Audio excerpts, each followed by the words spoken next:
While there were plenty of 25 ACP semi-automatic pistols made before 1931, that was the year that the actual baby Browning was introduced. You know, when it comes to thinking about handguns that you feel like you have to own, for a lot of people, I don't know that the baby Browning is one of those guns. It's questionable as to how valuable or useful the 25 ACP cartridge really is. And the gun is so small, it's almost difficult to shoot it well without having interference from the slide on the hand and that sort of thing. But at the end of the day, it's just so cute. It's so well made, and it's so eminently practical if space is a consideration. The first Browning baby was illegitimate. It wasn't called the Browning baby or the baby Browning. It was the model 1905 vest pocket pistol designed by John Browning, patented in that year. John Browning had wanted to produce a companion to the pocket model, and that gun was so popular, it was so flat, that it was a perfect gun to put in your overcoat pocket. He licensed it to Colt. Colt produced hundreds of thousands of them, and it became very popular as a Colt pocket model.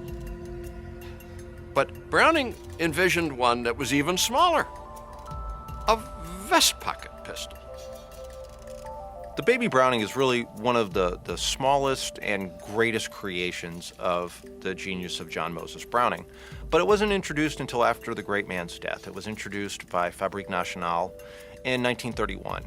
And this was a time that pocket pistols, and truly this is the pocket pistol of all pocket pistols because you don't need much of a pocket. This is a tiny, tiny, tiny gun.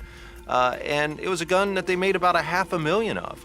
And it's chambered for what is marginally a defensive cartridge. It's better than no gun at all. And that was the whole point of guns such as the baby Browning, is you could literally just stick it in your vest pocket and forget that you had it at all.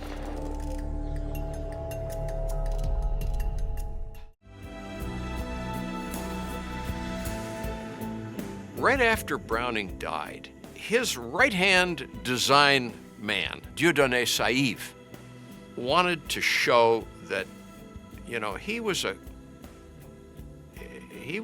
great designer in his own right. Saïve added a safety on the side of the gun, which served as a hold open also. When it was pushed up, it would lock the gun up, but also if it were off and you retracted the slide, you could then push the safety up and it acted as a slide hold open. It was also essential to put it in that position in order to dismantle the gun, to field strip it. Saïve clearly based it on features that John Browning had designed for the 1905. But Saïve's contribution to it was to make it so much more delicate, and he sophisticated the design. So this little striker-fired gun soldiered on as a best-selling product for FN right up until the Nazis invaded Belgium and sort of put an end to commercial firearms manufacturer ownership and generally freedom in most of Europe until 1946. In 1946, FN got back on its feet and started making baby Brownings again. And then they started importing them into the United States in 1953. And it became a very popular little gun. It's a very well-made gun. Initially, they were all steel. There are aluminum alloy variants, but it's a lovely little tiny gun. You know, when you hold one, you know it's a gun, but it's just not much of one. And it's a gun that when you shoot it, you need to be very careful because it's only got a 2-inch barrel. And if you try and take any kind of two-handed hold on it, you could end up even with your thumb running up by the muzzle. And so it was a gun that was intended for close-range personal protection. in an era when guys didn't shoot guns with two hands. In 1968, when the Gun Control Act of that year stopped importation of small pistols, including the Browning Baby, it outlawed the Browning Baby as far as the United States was concerned. Companies, a couple of companies sprung up to produce the gun here in the United States, and they did. And you can see why. It's so clean, it's so neat, and it works pretty well. That it has its attractions. It's a very attractive piece of jewelry. Now, a lot of people will doubt the efficacy of the 25 ACP for self-defense, but I gotta tell you, it's a pretty fun little gun to shoot.